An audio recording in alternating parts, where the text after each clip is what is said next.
Se você é dono de um dos 55 milhões de carros que circulam hoje no Brasil, com certeza está de olho no preço da gasolina. Se é dono de um dos 2,8 milhões de caminhões que cruzam nossas estradas, também. Mas você não precisa encher o tanque para se preocupar. No Brasil, a maioria dos produtos é transportada pelas rodovias, da banana até os próprios combustíveis.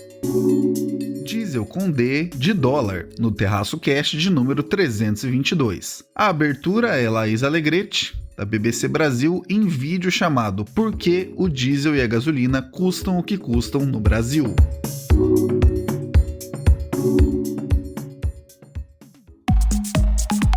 O principal índice da Bolsa de Valores de São Paulo fechou pela primeira vez acima dos 106 mil Fomos pontos. irresponsáveis, caímos em conto do vigário e não fizemos sem fazer o que o resto do mundo já fez. Carry out the peaceful transfer of power as we have for more than 2 centuries. Do mundo relevante da economia, política e assuntos afins, diretamente para os seus ouvidos. Este é o Terraço Cast.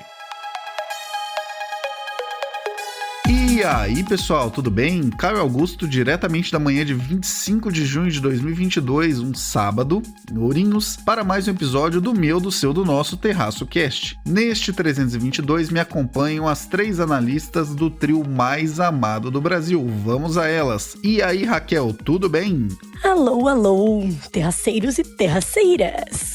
Como vão vocês? Nesse momento, a previsão do tempo aqui da Raquel indica tempo quente que fez eu passar calor nas últimas noites, que eu achei que tava frio. Deu uma enganada, né? Porque a gente tava naquele mood frio e não tá mais frio. Então é isso, indica que os próximos dias serão de sol, porque eu não tenho nenhum planejamento de ir para o litoral. Então a gente já sabe que faz sol, né? Fala, Renata, tudo certo? Oi, Caio, amigos do podcast do Terraço, tudo bem com vocês? Aqui é a Renata, hoje eu tô falando de São Paulo, não da Califórnia, mas continuo trazendo o boletim internacional para vocês. Mas como eu tô de férias, vai ser mais rapidinho hoje. E aí, Fernanda, beleza? E aí, pessoal, mais uma semaninha pra gente tentar entender esse mundo maluco.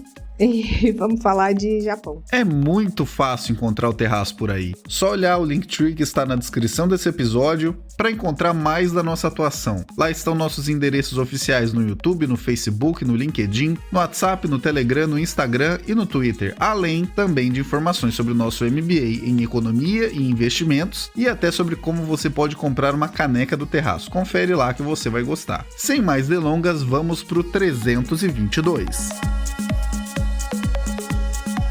Raquel, para quem nos ouve e não sabe, explica de uma vez, por quais motivos gasolina e diesel precisam acompanhar preços internacionais? E hoje, gente, nesse dia em que faz calor, eu vou falar com vocês sobre combustíveis ao calor. Não, brincadeira. Vamos falar um pouquinho justamente de petróleo, né? De gasolina, do preço da gasolina. Parece que só se fala disso, né? Parece que só se fala disso há muito tempo aqui no Brasil e parece que só se fala disso no mundo inteiro. Pra quem não viu, até o presidente Biden, né, tá falando sobre potencialmente reduzir aí o imposto cobrado sobre combustíveis. Pra quê? Pra reduzir o preço, né, pro consumidor final. Parece que a gente já viu esse filme aqui no Brasil, né? E não é só porque os Estados Unidos estão propondo que isso é uma boa ideia, tá, gente? Que fica a dica. A gente sabe que, né, tudo isso tem que ter um planejamento, né? Já falamos aqui das ideias que estão rolando no Congresso, né? De redução temporária, de impostos, com cobertura da União, redução permanente, né? Então, o PLP 18, que é aquele que propõe que o combustível, energia, serviços de telecomunicação se tornem serviços essenciais e que eles tenham uma alíquota de ICMS reduzida, a média ali entre os estados é de 17%, né, se são serviços essenciais, e aí teriam, né, realmente teria uma queda substancial, mas dinheiro não dá em árvore e a gente sabe que essa perda de arrecadação, ela teria que ser compensada de alguma maneira. Então, ou ela vai ser compensada com o aumento, né, dessa própria alíquota, que hoje está em média 17%, os estados podem aumentar essa alíquota, e aí aumenta para todos os serviços essenciais, então entra lá o nosso pãozinho francês de cada dia, né, e vai junto à gasolina. Ou isso, os estados deixam de arrecadar, eles ficam numa situação ruim financeira, isso vira mais dívida para a União, né, direta ou indiretamente. Então, assim, como sempre, não tem almoço grátis, né, e mais dívida é mais inflação, é piora nas expectativas, isso pode ser verdadeiramente um tiro no pé no longo prazo. Então, de fato, todas essas soluções de subsídios focalizados parecem fazer mais sentido nesse momento. Mas não era exatamente disso que eu queria falar hoje, né? Hoje eu queria falar de por que essa ideia que tá surgindo aí em alguns debates eleitorais, principalmente, né, sobre não atrelar o preço do nosso petróleo aqui no Brasil a da variação dos preços internacionais. Por que isso não é uma boa ideia? Acho que a primeira coisa que a gente tem que falar é que, assim, isso já foi feito. Muita gente, né, quando a gente fala esse argumento, as pessoas dizem, não, mas isso já foi feito, não teve problema nenhum. Na verdade, isso já foi feito e teve problema, teve bastante problema. Na época, né, a gente pode lembrar bem, né, pra quem não lembra o que aconteceu com a Petrobras ali, na época mais ou menos do petrolão, né, não foi, eu acho que esse dado às vezes se perde na história, que naquela época ali, a Petrobras, foi comprovado ali, né, que a Petrobras, ela perdeu mais dinheiro com a má gestão, né, inclusive aí, isso contando não ter seguido os preços internacionais de petróleo, do que no próprio esquema de corrupção, né, que foi descoberto pela Lava Jato. Ou seja, isso já aconteceu,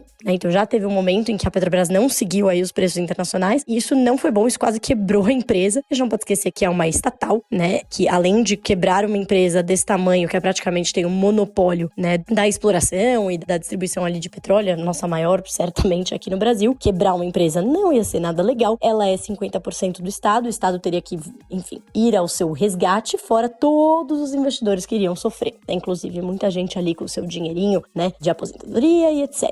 Mas vamos voltar ao começo, né? Então, os preços internacionais, acho que a primeira coisa que a gente tem que falar é que, assim, os preços do petróleo, eles são, sim, negociados internacionalmente, e aqui no Brasil, isso não é uma exceção. Mas uma coisa importante de lembrar é que, assim, não é só do petróleo, tá, gente? Todas as commodities são negociadas internacionalmente. Por quê? Porque elas são commodities. O próprio nome diz, elas são produtos que são iguais, basicamente, aí no mundo inteiro. São produtos básicos, né? Como o petróleo, como o minério de ferro, etc. E o preço varia de acordo com a oferta e a demanda no mercado internacional. E não é porque elas são negociadas em dólar, porque os Estados Unidos, não. É porque o dólar é a principal moeda global, a moeda mais usada aí como reserva, como meio de pagamento, etc. Né? Então, né, é em dólar. Mas a gente pode falar que é em euro, enfim. A questão é negociada no mercado internacional. Assim como todas as outras commodities. Então, se a gente olhar aí o preço da arroba do boi, também será. Então, a gente sabe que quando tem mudança de oferta e demanda, né, em outros produtos básicos, como o próprio minério de ferro, isso também afeta o preço aqui do que a gente vende, a gente compra aqui no Brasil, do minério de ferro. Então, o petróleo nada mais é do que, assim como qualquer outra commodity, né, negociado no mercado internacional. E aí vem aquela pergunta, mas será que a gente precisa, né, a gente não pode fazer? Não, a gente produz aqui no Brasil, então vamos, né, negociar tudo em real e aí a gente não tem problema de, né, mudou o preço no mercado internacional, a gente não tá nem aí, né, e a gente ainda não sofre a volatilidade do câmbio. De fato, parece uma ótima ideia. Porém, né, tem alguns poréns. O primeiro é, o Brasil ainda é um importador líquido de petróleo. O que isso significa, né? É de petróleo refinado. Isso significa que, assim, embora a gente produza, né, petróleo, a gente extrai petróleo aqui no Brasil, a gente extrai o petróleo bruto e a gente vende esse petróleo. A gente exporta muito petróleo, óleos brutos, né, óleo bruto de petróleo. Só que a gente importa o petróleo refinado, porque a gente ainda não tem essa capacidade de refino no Brasil, né? É bastante reduzida a nossa capacidade, a gente tem poucas refinarias, etc. Então a gente acaba importando. Ou seja, se a gente começar a fazer isso só em reais, a gente vai exportar o nosso petróleo bruto, né? A gente vai ter que vender mais barato, a gente exporta, beleza? A gente vende tudo aqui em reais, né? Não ia adiantar porque alguém ia ter que pagar essa diferença, né? O petróleo ia estar custando X dólares, a gente ia vender bem mais baratex aqui dentro, né? Só que na hora de comprar esse petróleo importado, a gente ia, né, ter menos dinheiro, né? Então a gente ia importar um petróleo por, sei lá, R$10, vender ele por 5, e aí quem que paga essa diferença, né, do que custou para importar, porque realmente ela vai ter mudado, né, de acordo com a volatilidade do mercado? A Petrobras. A Petrobras ia ter que pagar essa diferença. E aí isso ia criando, né, um buraco aí financeiro na Petrobras. A Petrobras tem espaço hoje? Hoje ela tem espaço, ela tem um lucro. Inclusive ela faz isso, porque a Petrobras não reajusta os preços todos os dias. Ela tem um espaço sim, mais para gasolina e menos pro diesel, tá? Então, por quê? Porque a gente importa mais ainda do diesel do que da gasolina refinada ali pra bomba, né? Tem um espaço, eles usam esse espaço, mas esse espaço não é infinito. Um momento ele se torna prejuízo para a empresa. E dado que é uma empresa estatal, isso acaba envolvendo, né, em algum momento, ela é semi-estatal, né, tem uma grande parte aí ainda na mão do Estado, né, a parte majoritária. Em algum momento isso vira o quê? Dívida, né? Quem paga essa dívida? Todos nós. Então, nada é de graça, gente. Aí vem aquela outra pergunta. Ah, beleza, mas então por que a gente não desencana de exportar, faz tudo aqui e tal? E a gente refina o nosso petróleo, a gente não vai ter mais essa necessidade. Primeiro, isso não é uma coisa que acontece da noite pro dia, vamos refinar petróleo amanhã. Você precisa de refinarias. Segundo, isso precisa de investimentos. Mas o Estado tem investimento. Bom, mas você acha que o Estado, dentro do orçamento, ele tem que priorizar a compra, né, o desenvolvimento de refinarias? Esse é o objetivo do setor, né, do dinheiro público? Então, ao invés da gente investir em saúde, educação, etc., a gente vai priorizar fazer refinarias. Beleza, podemos fazer, né? Diversos estudos mostram aí que não é a melhor alocação de recursos, que você vai estar investindo numa área que já tem investimento privado, né? Você não precisa alavancar esse investimento, porque já existe investimento privado que tem o retorno privado, ele é grande o suficiente para atrair investimento privado, mas, né, vamos lá colocar dinheiro público. Aí você coloca dinheiro público, você tem que garantir que esse dinheiro seja, né, que você vai ter produtividade, você vai ter essa tecnologia aqui dentro, né? Porque você não quer fazer nada, você não quer seguir os preços internacionais. Então,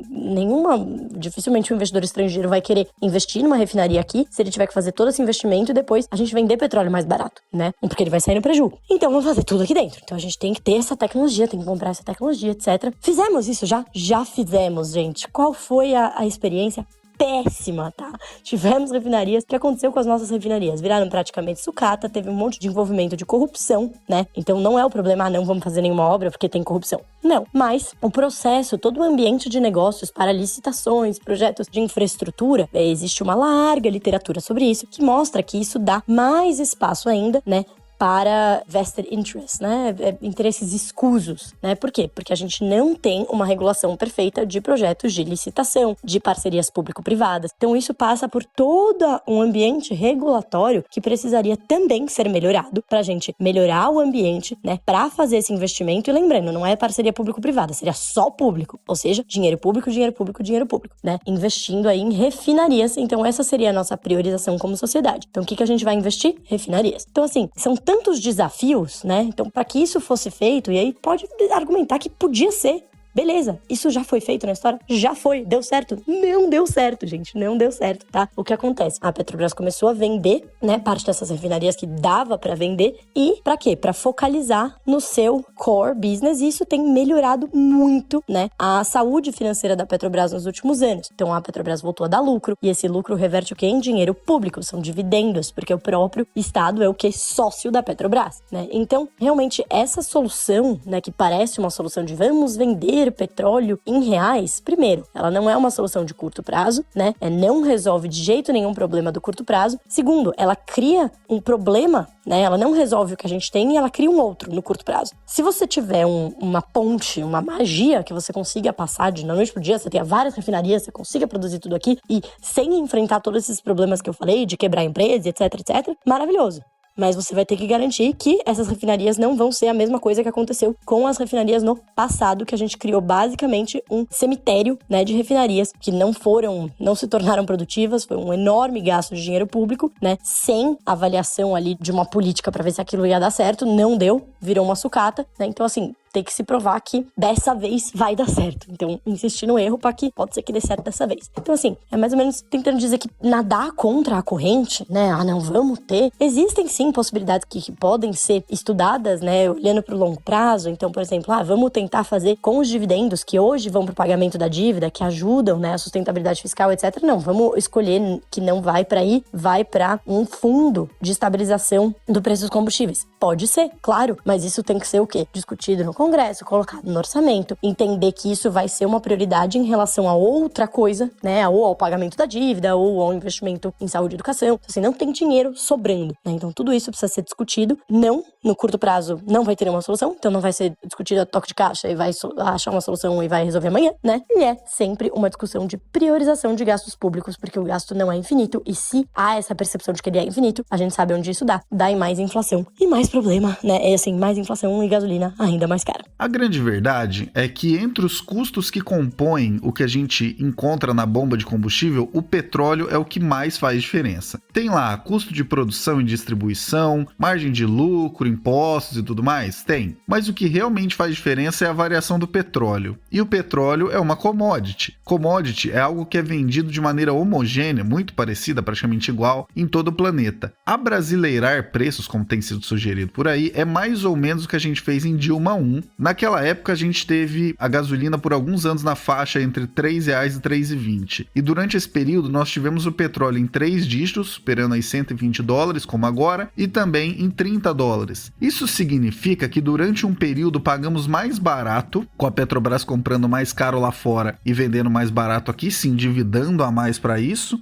Em outro período pagamos mais caro do que deveríamos. Enquanto o mundo pagava algo ligado a $30, a gente seguia pagando referencial muito maior do que isso. Não se esqueçam jamais de duas coisas importantes. Em primeiro lugar, preço que não pode subir quando precisa, também não vai cair quando pode. Você que defende que os preços sejam fixados de alguma maneira, defende que, se o que dá base para esses preços ficar mais barato, todos nós paguemos mais caro e alguém, no caso a empresa de petróleo, no caso do petróleo, a empresa de economia mista de nome Petrobras, se endivide ainda mais. E no caso, a Petrobras, por ser uma empresa mista, isso aí bate no tesouro, enfim, todo mundo acaba pagando mais caro. Você acha que tá pagando mais barato na bomba, tá pagando a mais ali na Petrobras. Enfim, não existe almoço grátis, pessoal. Em segundo lugar, subsídio não é problemático em si, mas precisa responder a uma pergunta essencial. O custo-benefício de um subsídio faz a conta valer a pena? Ou, mais diretamente, você está subsidiando quem precisa mesmo do subsídio ou tá saindo mais caro o molho do que o peixe? Não criem ilusões que não envolvam ou um aumento razoável da oferta de refinados de petróleo feitos por aqui, o que demanda tempo, investimentos e muito provavelmente uma privatização da Petrobras, porque, como a Raquel bem comentou, em experiências passadas aí a gente verificou o que é que aconteceu nesse caminho de desenvolvimentismo brasileiro, de ampliar refinarias. Algumas saíram aí 9 vezes mais caro do que o orçado e até hoje não refinaram uma gota de derivado de petróleo. Enfim, não criem ilusões que não envolvam o aumento da oferta de refinados por aqui, ou mesmo que finjam que os preços não são internacionais. Porque no limiar, se você sinalizar que não vai pagar o que vale, você pode ficar sem. Essa demanda adicional por petróleo, por derivados de petróleo, ela é no mundo inteiro. Se aqui a gente virar e falar, não, eu acho que não vale pagar isso. Beleza. Então o resto do mercado global vai vender para onde está a fim de pagar. Vale arriscar não termos combustível na bomba só para que eles tenham uma bandeirinha do Brasil a cada bomba? A depender das trocas constantes de presidência na Petrobras, estamos aí no 5º presidente desde o início do atual governo, talvez logo iremos descobrir essa resposta. Vamos então para o segundo assunto do episódio de hoje. Renata, traga para nós o Boletim Internacional. Eu queria comentar com vocês, né, sobre as últimas decisões políticas nos Estados Unidos, né? A gente teve a modificação de política de controle de armas e também com relação ao aborto, né? Que são dois temas aí bastante polêmicos que têm dividido a opinião pública nos Estados Unidos entre democratas e republicanos ou conservadores e progressistas aí como queiram. No caso do controle de armas, a gente teve duas decisões nos Estados Unidos essa semana em direções contrárias. Então a gente teve uma decisão da Suprema Corte diminuindo o controle de armas, na verdade derrubando uma decisão do estado de Nova York de proibir das pessoas de andarem armadas na rua e tudo mais. Então isso foi derrubado pela Suprema Corte. Então você tem mais liberdade, digamos assim, para circular armado. Por outro lado, o Senado passou uma nova lei para aumentar o controle de venda de armas, né? Foi a primeira vez que se conseguiu passar alguma coisa nos últimos 30 anos de controle de armas. Ainda é muito pouco, é bem menos do que o Joe Biden queria, mas foi o que conseguiu fazer, né? Porque para você passar uma lei dessa, você precisa de pelo menos 60 senadores. Os democratas têm 52, eles têm a maioria, mas não tem essa maioria qualificada, né, de 60 senadores, então eles precisavam de apoio de alguns republicanos. Conseguiram o apoio de 15 republicanos para passar essa modificação na lei, que exige algum controle maior de armas, principalmente para menores de 21 anos. Então, nos Estados Unidos, né, a partir de 18 anos você pode comprar armas, né, bebida alcoólica só com 21,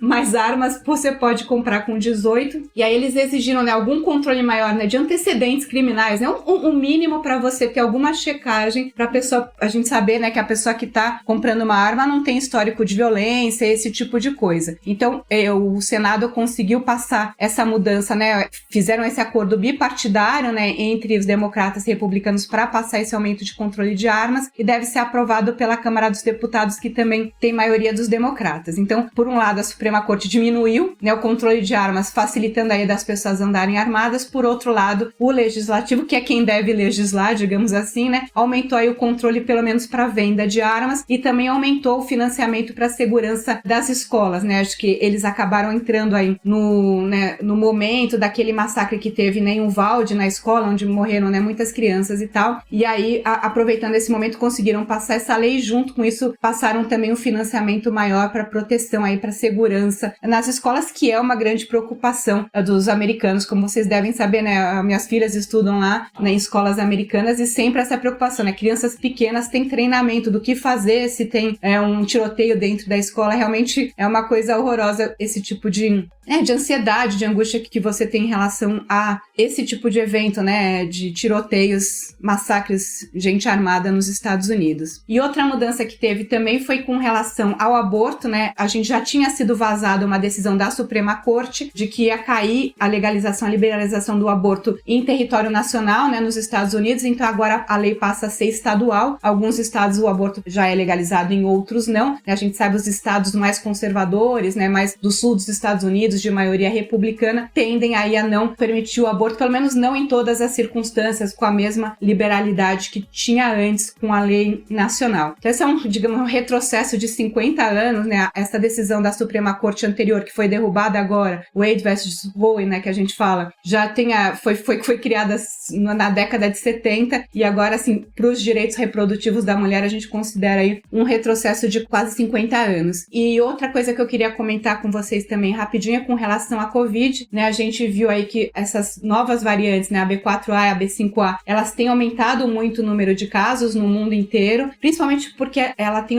essas variantes, né, são variantes da Omicron, elas conseguem evadir tanto de reinfecção quanto de vacina. Então a gente está aumentando muito o número de casos, mas assim, felizmente a vacina e a reinfecção, mas principalmente a vacina, tem protegido as pessoas contra infecções mais graves, infecções mais severas. Então o número de mortes está aumentando, mas não na mesma proporção do que o número de casos, né, demonstrando aí o quanto que a vacinação também ajudou a tragédia, a pandemia não ter sido ainda pior do que foi. Mas a gente tem que continuar ficando de olho, né, porque sempre podem aparecer essas novas variantes e a gente tem que ver, né, não só se está aumentando o número de casos, mas hospitalização e mortes, porque tudo isso é importante para o sistema de saúde e, claro, também depois para a economia. No Brasil, a gente tem uma especialidade: só queremos copiar modelos externos do que é questionável. Um dos vários exemplos é isso das armas. Aparentemente, há quem pense em nosso país que a melhor ideia possível seja que todos estejam armados. Existem estudos que vão contra essa suposta evidência, e nos Estados Unidos vemos os efeitos do que pode acontecer quando você pode comprar uma arma antes mesmo de poder comprar bebida. Para vocês terem uma ideia, foram, até o começo de junho, mais de 200 tiroteios em massa por lá, e na imensa maioria dos casos, as armas foram compradas em situação legal. Se tem um exemplo que não faz muito sentido prático em ser copiado por aqui, é esse.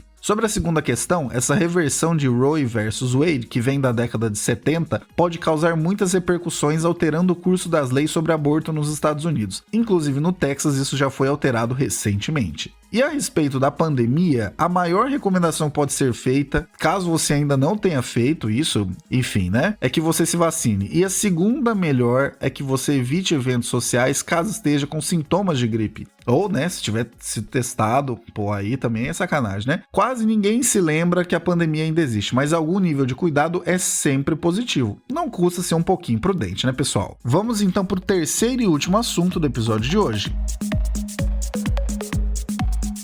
Fernanda, o Japão tem o segundo maior mercado de dívida do planeta e está passando por certos chacoalhões ultimamente. O que isso pode significar? No finalzinho ali dos anos 90, especialmente em 97, foi quando aconteceu uma grande crise nas economias emergentes da Ásia e que, no começo, foi restrito só àqueles países que a gente conhece como tigres asiáticos, lembra? Que são Coreia do Sul, Hong Kong, Singapura, Taiwan. E aí, nessa época, a crise que começou lá se espalhou para os outros países, naturalmente, né, como a gente costuma ver em crises assim, e isso afetou as economias do mundo inteiro. E aí, até por isso, essa crise foi considerada a primeira crise da era de economia globalizada. E aí, como consequência disso, a lição foi que, desde essa crise, o desenvolvimento do mercado de títulos se tornou uma alta prioridade para os formuladores de política econômica na Ásia. Isso por quê? Porque desenvolver um mercado de títulos é visto como uma forma de evitar novas crises, porque ele ajuda a reduzir potenciais descasamentos de moeda e de vencimentos no mercado financeiro. E, de fato, várias economias asiáticas conseguiram desenvolver os seus mercado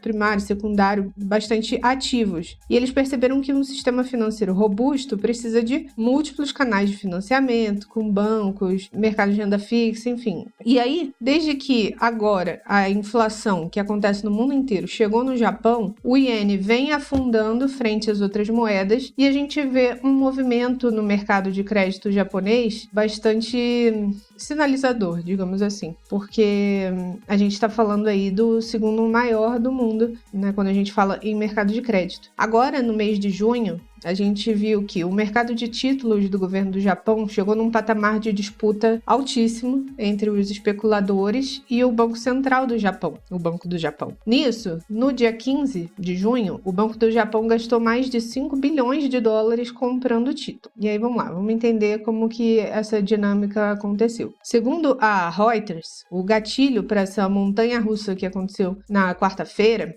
foi uma compra surpresa do Banco do Japão nos títulos com vencimento de 7 anos. Os participantes do mercado, os investidores, viram isso como uma tentativa de espremer a ponta vendedora do mercado futuro, já que normalmente esses títulos com vencimento de 7 anos são entregues para fechar contratos futuros e para aumentar o seu preço. Aconteceu esse movimento para forçar essa negociação. Mas, na verdade, o que aconteceu foi o contrário. As pontas vendedoras, os shorts, continuaram vendendo e os negociantes assustados também despejaram as suas participações, e isso fez com que o preço dos títulos futuros de 10 anos caísse 2 pontos. Essas retiradas todas chegaram ao patamar de 4,8 trilhões de ienes, isso dá mais ou menos 35 bilhões de dólares, até o dia 17 de junho. Isso foi um recorde histórico, segundo os dados do Ministério das Finanças. O volume de negócios de quarta-feira foi o mais alto em um ano, mas esses movimentos incomuns também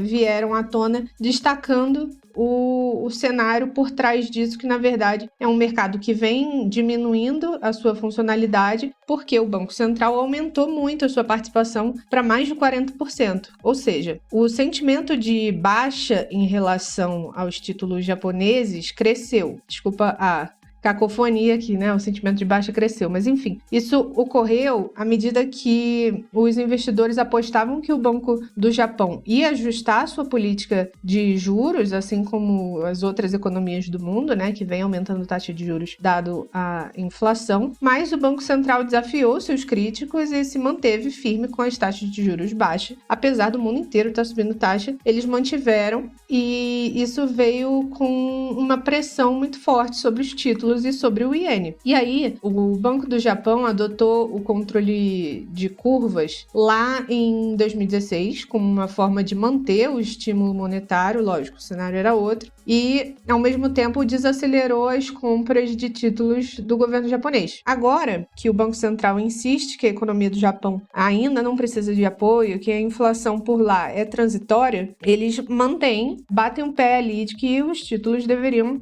continuar nesse patamar, porque a inflação ainda não está firme, digamos assim. De fato, a inflação não está no mesmo ritmo de crescimento dos outros países, mas a gente já viu essa história de inflação passageira, E aí, com o iene fraco, por sua vez, causa um efeito misto, porque isso aumenta a inflação importada e, ao mesmo tempo, amplia o efeito do aumento dos preços do petróleo, que a gente vê também no mundo inteiro, A conclusão é a seguinte: o clima dentro do Banco Central do Japão não sugere uma nova mudança de política monetária. Eles pretendem manter os juros baixos, enquanto isso, os investidores estão testando essa promessa. E aí a corda vai arrebentar para o lado mais fraco. Vivemos uma época em que muitos conceitos que pareciam dados começam a ser pelo menos questionados. O mercado de dívida do Japão é um caso disso, usado até como estabilizador internacional e, bem, Estabilidade é aquilo que não varia tanto assim, pelo menos não deveria. Tem servido como certo fator de susto. Levando em consideração o quanto esse mercado é espalhado pelo globo, essa variação pode ter efeitos sobre diversos outros países que utilizam esses títulos como estabilizadores. Inclusive, aqui falamos do Japão, mas vale fazer um adendo sobre isso. Na década de 70, tivemos uma mudança grande, em que o padrão ouro, né, que é aquela situação em que só se podia emitir moeda suficientemente que fosse conversível nesse metal, o padrão ouro caiu e agora a moeda poderia ser emitida mais livremente. Em 2008, em função da crise internacional, passaram a ser utilizados como certos estabilizadores no mundo inteiro os títulos públicos dos Estados Unidos, que é uma economia que nunca deu calote e tudo mais. E de lá para cá, os mercados de dívida soberana, né, que são as dívidas dos países, inundaram o mundo com liquidez. Já parou para pensar em quais repercussões existirão com variações intensas nisso que é considerado como fator de estabilização? Nossa recomendação é que você continue acompanhando este podcast, porque se esse pequeno susto recente no Japão virar um real tombo em outras economias, vamos te contar com muitos detalhes adicionais mais adiante.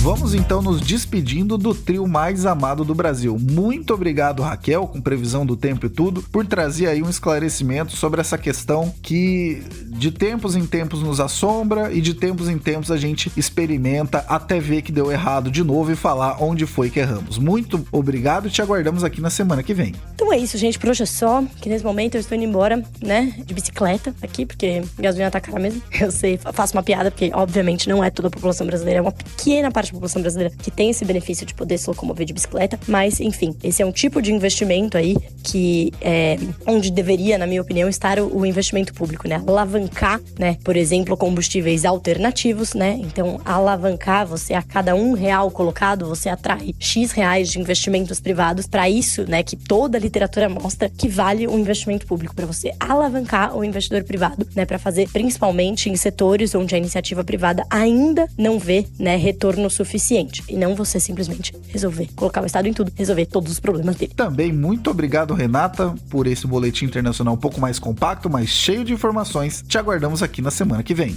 Tá bom? Acho que eram esses assuntos que eu queria comentar com vocês essa semana. Como eu falei, rapidinho, semana que vem eu volto com mais notícias do boletim internacional para vocês, tá bom? Um beijo e até lá. E também obrigado, Fernanda, por trazer essas informações que aparentemente não trazem tantas repercussões assim, mas deixam uma semente. O que é que vem por aí? Muito obrigado, Fernanda, e te aguardamos aqui na semana que vem.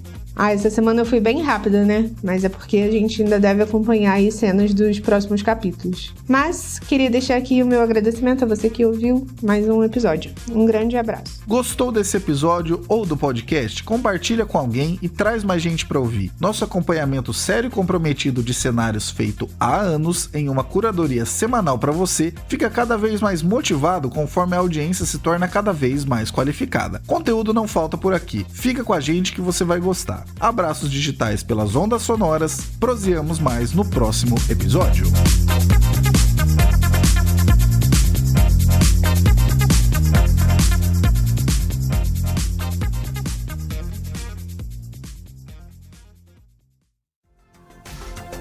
Este episódio foi editado por Atelas, soluções em áudio para podcasts.